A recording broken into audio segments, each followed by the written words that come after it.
Well, hello, everybody, and welcome to another one in our series of In My Experience interviews with celebrated Indian entrepreneurs who have been in business, making a go of a fabulous luxury and sustainable brand. We're hosted, as always, by Shreya Agarwal, who is our friend and great colleague, who is an expert actually in luxury branding as well.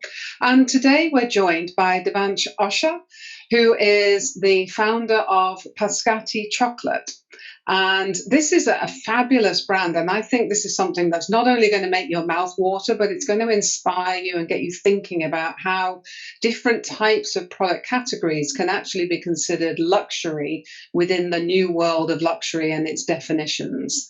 Pascati Chocolate, just one of the things I picked up in having a look at their website, particularly, is that they were the first to be USDA organic and fair trade certified, I believe, which is an amazing achievement. So well done to you. And I'm really looking forward to hearing how you've managed to bring artisanal chocolates to the Indian consumer. So over to Shreya. Indeed. Thank you, Helen. Thank you. Thank you so much for a lovely introduction as always. And yes, we are super excited to talk about artisanal chocolates today. I think that's something that we're very excited about. And thank you so much, Devansh, for very kindly accepting our invite and being part of our conversation series. So I'm going to take lots of notes, Devansh. So if I'm scribbling, don't worry. He's known for that. Well, it's indeed a pleasure to be here, and thank you for arranging Shreya and Helen both. I look forward to be a part of this. Super. So, Devansh, why don't we get started with talking about a little bit about your brand in terms of how did you come up with this concept of Pascati chocolates? Because I know there is a story behind it, and I was reading up about the brand and knowing about your journey to it. So why don't you let our viewers know a little bit more about it? Right. So I started Pascati in 2015, but prior to that, I was a part of the hospitality segment, the Indian hospitality luxury segment, for about 4.5 years. So I quit the job. I was a restaurant manager at Taj Falcon Palace in Hyderabad, and I quit in 2013. And I joined my family business, not knowing what I was going to do next. I literally was, going to the office, going to the factory, making sure that the family business is running the way it's supposed to. But at the end of the day, I did not feel much that I brought any value to the table. It was a family business that was there for the last 30 or 40 years, and it's there, it's running, and it's going to continue to run with or without me. So I was still trying to experiment and see what were some of the things that I could do. So one was coffee. I was very intrigued by coffee at the time. I was also intrigued by brewing craft beer, and then I was also intrigued by chocolate. And the way in which I stumbled upon chocolate was that, one of the evenings in 2014, my nephew, who was 8 years old at the time, was consuming a bar of Five Star, right? So Five Star is a very local Indian brand. Most kids who grew up in the 90s had a Five Star and know about it. And I had not had a Five Star for quite some time. So I said, can you share me, can I have a bite of the chocolate? And he was generous enough to share that with me. Wow. And I realized, I realized that why was that chocolate not melting on my palate? I had to chew the chocolate. And I was comparing myself with the chocolate with Lindt or Godiva or the Swiss chocolate brands that somebody who was coming and going from either the US or Europe who's visiting, they would always bring chocolate, right? So those chocolates almost instantaneously melted on my palate, whereas Five Star I had to chew the chocolate. And literally, like everything else, I Google why is this the case, and I found out that Five Star is compound chocolate, whereas Lindt or Godiva or any other chocolates are called pure chocolates made with pure cocoa butter. And during one of those researches, I also stumbled upon an article or a chocolate maker in the US based in San Francisco called Dandelion Chocolate, who was making chocolate from bean to bar. And that really intrigued me as well. And I kind of found out if there was anybody else doing it at that time in India. And there was one company in Kerala who was doing it in 2013. In Tamil Nadu, in Orval, basically. Horrible, yeah. Yeah. And then I said, you know what, maybe I should give this a try. So the first thing was really finding the right supply chain in place. But the first few batches and the first few experiments, didn't go well. So I literally decided maybe, let me just try to figure out the supply chain later. Let me see if I can make chocolates from bean to bar. And I ordered cocoa nibs from a French company. I put it in a idli grinder. Idli grinder is basically a stone melanger where it would pretty much ground up everything over a period of time. So I put cocoa nibs, I put store-bought cocoa butter and sugar. And after 24 hours, I had chocolate. So it was very, very, it was joyful to know that, I can make chocolate from scratch, provided I get good quality cocoa beans and in India and try to figure that out. So, I did a few visits in Kerala. We found a few suppliers of cocoa beans who know how to ferment and dry. And then, little by little, we set up a small. I first started to make chocolate in my bedroom. We did farmers market, got validation, got feedback, and then we set up a unit in town. So, in 2015, we formalized it into a company, Pascati Foods India LLP, and we grew from there. Small steps, innovative ones, and then you gradually built your brand up. Absolutely. There's no other way of doing it. It's quite interesting how I think 5-star kind of instigated you to come up with this idea. Well, at least something great coming out of 5-star, if I may progress. But before we jump into further details, Devansh, something which I'm super excited to know is the brand story behind you choosing Pascati as your brand name, because I think that drives me, especially as a consumer or even a brand enthusiast, and I'd love to know why have you chosen this. Okay. So a couple of things was to do with my background as well. I was from the hospitality segment. I had seen a lot of things in the hospitality spectrum as such. So initially, when I started out making chocolate in my bedroom from a small 2-kilo stone melanger, the company was called the Cocoa Company. Right? It had 5 syllables, very long to explain. The email address gets too long, and it's just too hard to explain what it's about, right? And in 2015, we decided that we will cut the name short, we'll keep it more luxury, and we will try to keep it as simple as possible, as short as possible. And the reason for that is when you talk to people, scientifically it is proven that if the brand has got 2 or 3 syllables in it, it is perceived to be as luxury. Okay. Right? It's Pascati or Gucci, Ferrari, Rolex. Yeah. You name it, right? It is scientific.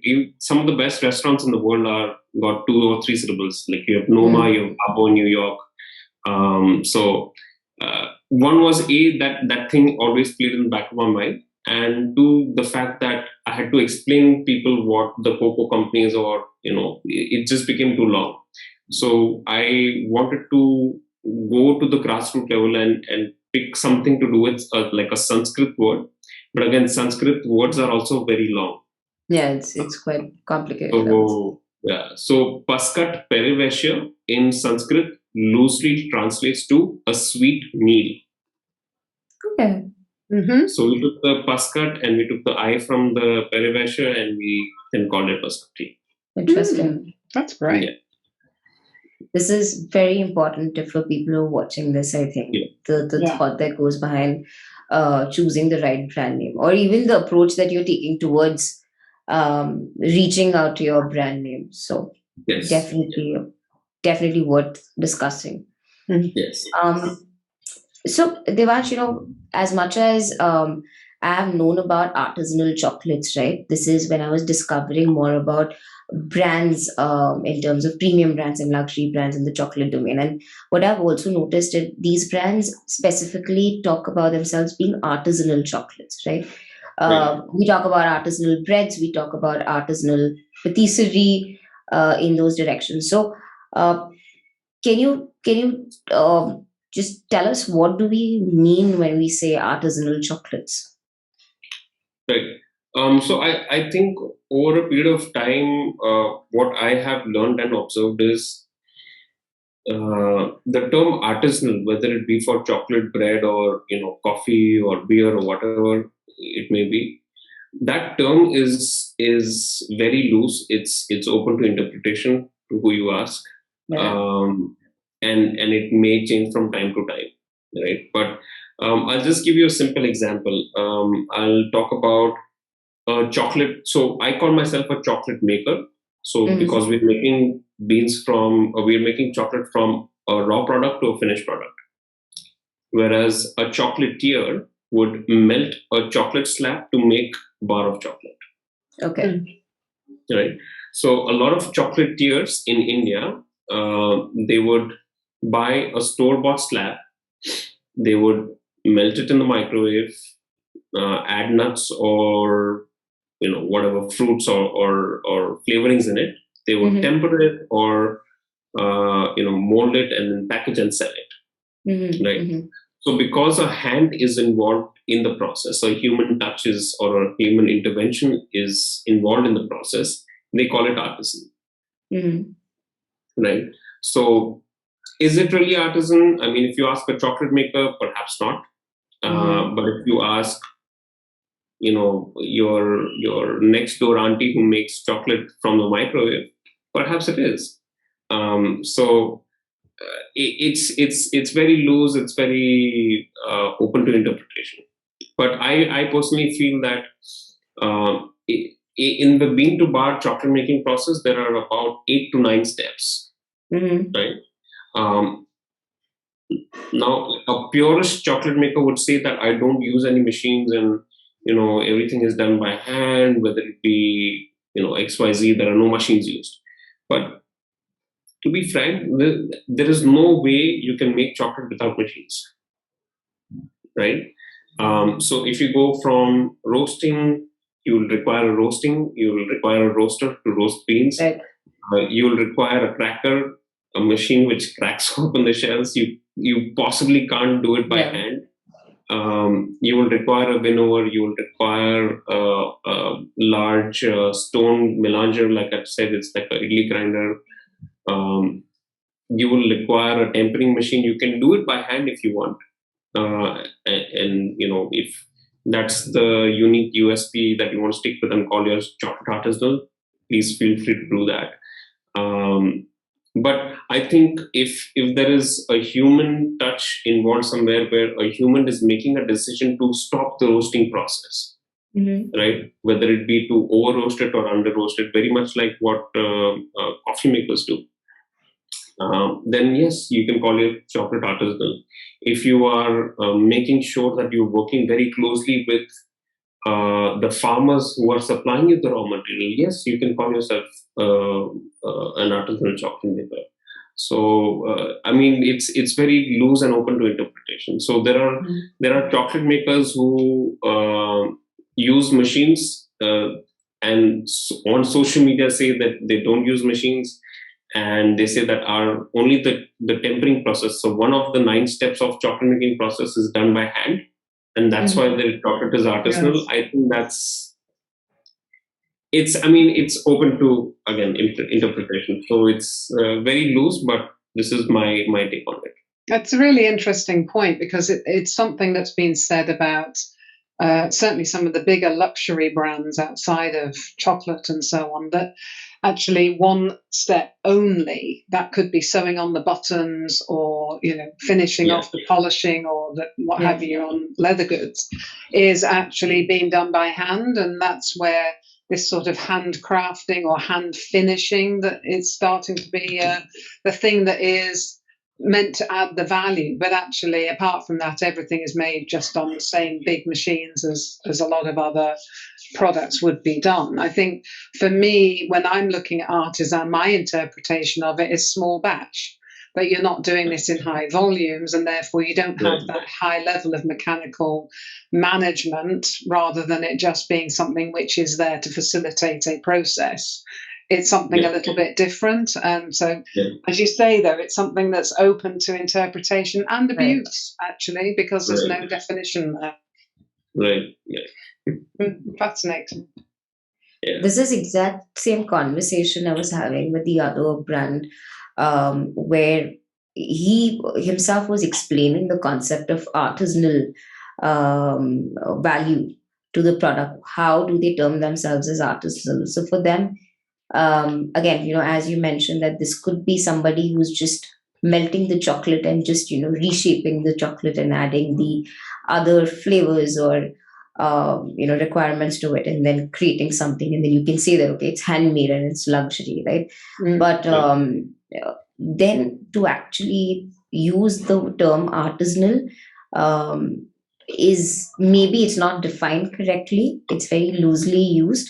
So we need to understand where we are using it and why we are using it. And that's why I wanted to even discuss this, because I feel, again, this will kind of help me understand that how, when we market the product to our consumers, right, especially in the Indian market, right, when we say that the product is an artisanal chocolate, right, obviously it has high quality product material that goes into it, and it has a sense of I would say limited availability as compared to the other mass chocolates that you have, right? But still, how do you define that price, the premium price that you quote for your product, right? To the consumer, saying that our chocolate is an artisanal chocolate, right? And this is why there is a premium price to this. And how difficult, Devansh, does it get for you to make people understand it so that they feel that they're getting value out of what they are consuming? Because if they're not aware of the concept of artisanal chocolate, for that matter. You're right. I think that is the most difficult thing. The part of my job is to make people understand what bean to bar chocolate is or what artisan chocolate is. Right. Yeah. Especially after COVID, when we're not doing exhibitions, when we're not doing farmers market, it's tough to inform people what we're doing, right? So the only medium that you have is social media. Yeah. And it gets tough during times when it's off season, like if you're in January or February and the sales are dropped. I mean, you want to make sure that people know what it is. People are still buying your product. And it is very critical for any brand to be visible, right? So when you're not doing any interaction where you can sample the chocolate, you can tell them that this is made from bean to bar, have a conversation like we're having right now, face to face. It's a tough sell. So that's always one of the major challenges. But when I've done a few farmers market and the exhibitions, people, at least in metro cities, understand that what we're doing is different, right? When you talk to them, do they realize what we're doing is different? Right. And it's a pretty straightforward and no-brainer why a bar of a 75-gram bar of chocolate is for 280 rupees, whereas a 100-gram bar of Lind or Godiva is for 300. Mm-hmm. So it's a tough sell, but once you explain your story and you tell them what you're doing from raw products to a finished product, they do realize the value or the MRP that you're charging. And where are the raw products coming from? So the cacao is from Kerala, and sugar is from Solapur in Maharashtra. So it's a very local product. Very local product, yes. Yeah. Most of our nuts and other spices are also Indian, and our flavoring is imported from the US. So that's the only ingredient that we are importing because of the fact that we don't get certified organic flavors in India. Yes, yes. And it's interesting because the local story is something that we're seeing is really growing in terms of appeal. We were talking to a couple of brands a week or so ago, and actually, as a result of choosing to source locally, they've just created 25 or 30 jobs that would not have existed previously. And I think when we're talking about this artisanal thing, you're quite right in looking at the whole piece. It's not just the process and the product, how it's made, but actually what's the impact on it in the wider communities, so that you can actually talk about that story as well. Because I think where particularly there's this great national pride in India, that this localism, lint and so on, what's that got to do? You could buy lint and it's the same all around the world, whereas actually something which is local and beautifully made and it's having an impact in the local community as well, it has that greater resonance, and that is where the extra value add really can come from. Absolutely. I think one of the major boosters for going local was the pandemic. Fortunately or unfortunately, people are more observant of what they're consuming, and especially when imports from imports from the country are stopped or temporarily suspended, you are kind of forced or nudged towards local brands. Yes. So that was one of the good things that happened to us. Fortunately, we were already available in good stores or A+ stores that we call it in the retail segment in India and in major cities. So it was a good place to be. But again, people are more conscious of what they're eating. They're reading the back of the label more, and they're scrutinizing the label of what they're consuming before they put in their mouth. So I think overall, for the Indian consumer, it's going in the right direction. Good. And talking about how you mentioned, Devansh, that you all were placed in A+ stores and you're there at the right places, right? The brand had to be. So what was your what was your approach towards the brand positioning of Pascati in India, given to the market that we have for Indian grown artisanal chocolate brands? How did you? So very, very early, I realized that this was the product that I was making was not going to be available everywhere. Right? This was not going to be the next Cadbury or the next Lindt. I was aware of it. So we were primarily focusing on stores like, if there is Food Hall in Mumbai, we are available in 3 stores there. There is La Marche in New Delhi. There's Spencer's in Kolkata. There is Organic World in Bangalore. There is Mandya in Bangalore as well. There is a chain of premium stores, organic and vegan stores in Chennai as well, called Dhanyam. So we were already available in these stores prior to the pandemic, but it has boosted us. So primarily, when we're looking to stock at a place, we're looking to stock at a place which is either vegan or it's organic, or there is some sort of a sustainable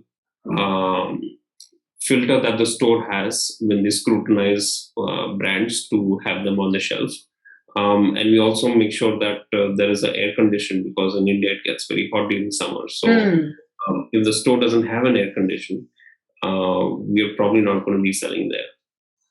So that was the positioning that we have from pretty much since 2016, going everywhere. So the luxury retail space in India is growing at a very small pace. It's steady, but it's not like it's not growing 20 or 25% year on year.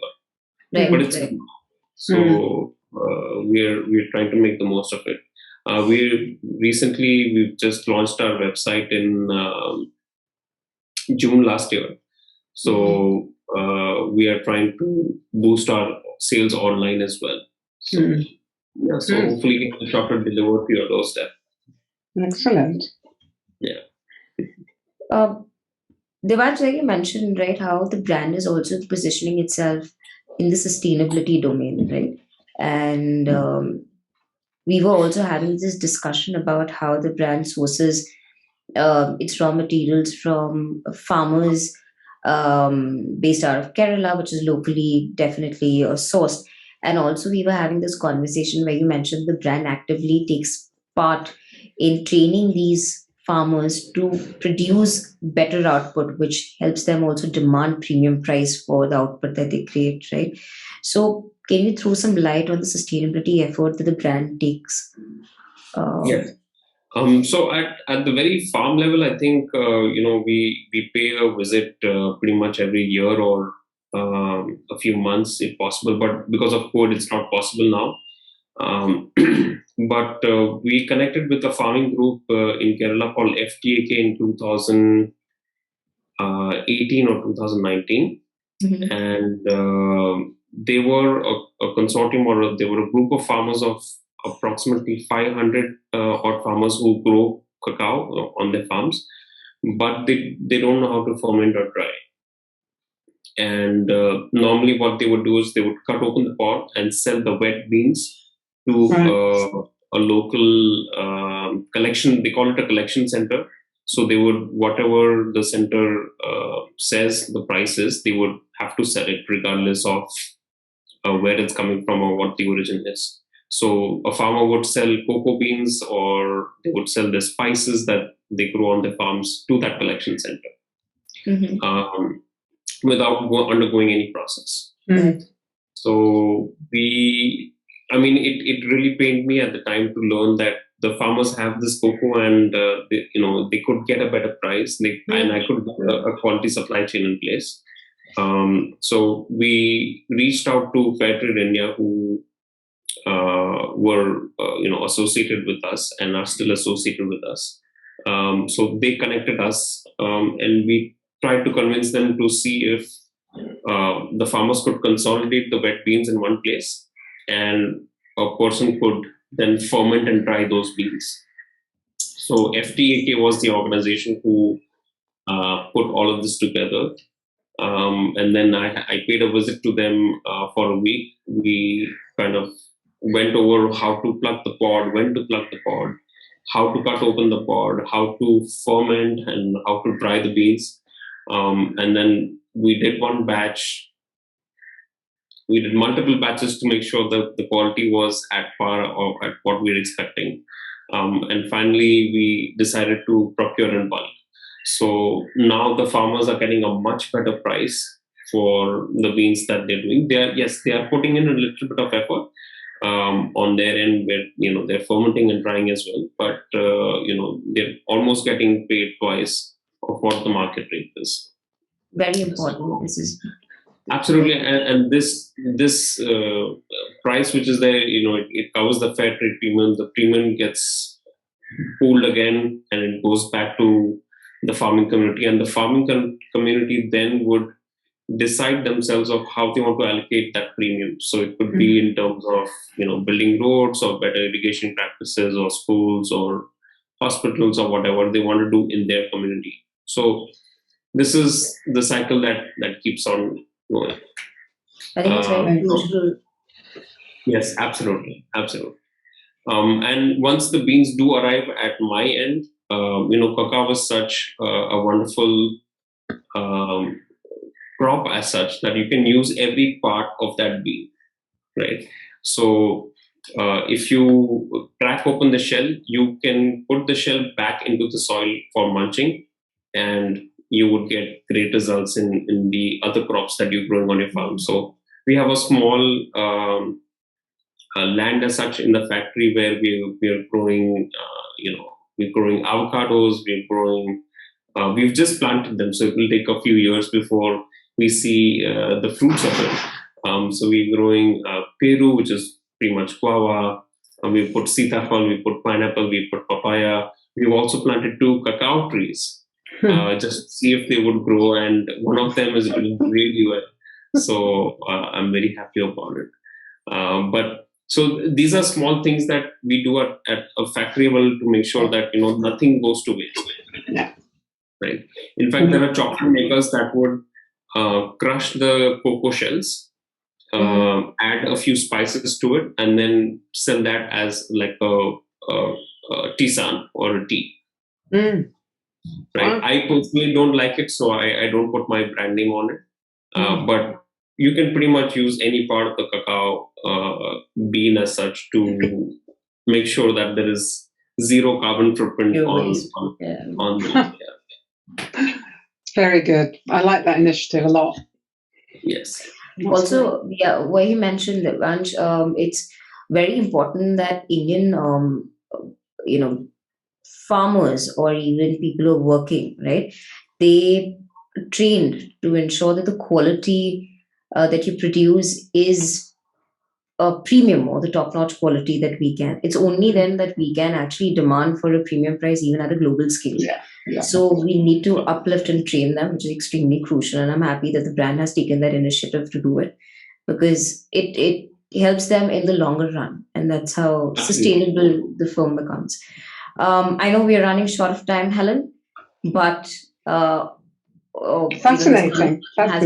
Has been amazing. On that note, Devansh, one piece of advice that you would want to give an entrepreneur who's wanting to explore, the luxury segment or the premium segment?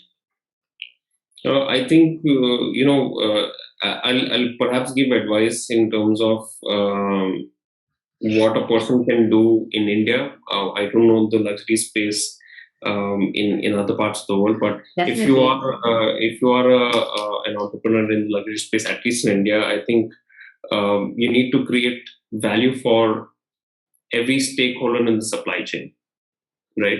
That's the only way that you as a brand would grow long term. I mean, if you're not adding value to every stakeholder in the supply chain, you may just grow for a short amount of time and then fizzle out. But if you create value for the entire supply chain, you would be in the business for longer. So that's one advice. And I think the other advice I can give you is learn how to politely say no when you have to in your business, because a lot of people in the luxury space in particular, at least in India, I've seen they don't know how to politely say no. Right? It's a very blunt no, or it's they will beat around the bush and try to play around with words. But I think there's always a polite way to say no. So I think that will help cut down time and everybody's energy and resource to make sure everybody's okay. But I would these are the 2 key advices I would give. 2 excellent pieces of advice there. Absolutely. From an operational point of view, very, very crucial advice for people. Extremely important. Thank you so much, Devansh, for such a lovely conversation. My pleasure, Shreya. And anything that Helen would like to add to this? Well, I think it was a fascinating conversation, so thank you so much from me as well. I was interested how you had the opportunity to join a family business, but you decided that actually that wasn't where your own calling was, and that's really interesting, and some would almost think that as being quite brave, because there's always a lot of pressure for the next gen to get involved in the family business. And if it's not something that you can either feel passionately about, or you feel that you can add the value, it's not where your own calling is, then it is better to walk away. Now, your 3 C's consisted of coffee, craft beer, and chocolate. And thank you for all of us that you chose chocolate, I think, because what you're doing is really, really interesting. I'm fascinated about the difference between chocolatier and a chocolate maker. Yes. hadn't even realized that there was quite a big difference in that. But I think your journey is classic entrepreneur in that you test things out, you learn something, you see that gap, and there's something that's not right within that gap at the moment. So you've got a chance to fill it. And to be making the products in your bedroom or kitchen tables, it's just the way that everything starts. And in fact, I think, if anything, the pandemic has shown us that we can all work quite effectively from home, and therefore we don't need very fancy offices and all that extra cost that comes with that as well. So whilst we need that social interaction, I think it's interesting to know that as entrepreneurs, everybody has the chance to start something. You just need to know a lot more about it than somebody else, and then you have that edge. I love the way that you're having no waste and that you're putting back all these elements of the cocoa to different uses. And I agree with you. Don't brand something with your name if you don't believe in it, because Absolutely. that's been too commercially driven rather than driven by the value and what you're bringing to the consumer. So I think that's very interesting. Your passion, your enthusiasm, your knowledge really shines out, which is great. But also that keenness to make sure that everybody is benefiting from your success as well. So your piece of advice around making sure you add value to every stakeholder in the supply chain is so true. And I think anybody who's active in premium and luxury brands has got to take responsibility for that and bring sustainability and ethical work into how they operate. And there will be that reward. Consumers are seeing that now. They're wanting that. They're asking for that sort of the story and how you're adding back into communities rather than just taking. So I think it's fascinating. I wish you every success in the future. It's a beautiful brand. And certainly anybody who's looking for lovely chocolate items, gifts, they look delicious, go to the website, which is Pascati Chocolate.in, I believe. Pascati.com. There we go. Kept it nice and short, and I'm going to remember that science of 2 or 3 syllables in the future. Absolutely. Great. Thank you for having me, and thank you, Shreya.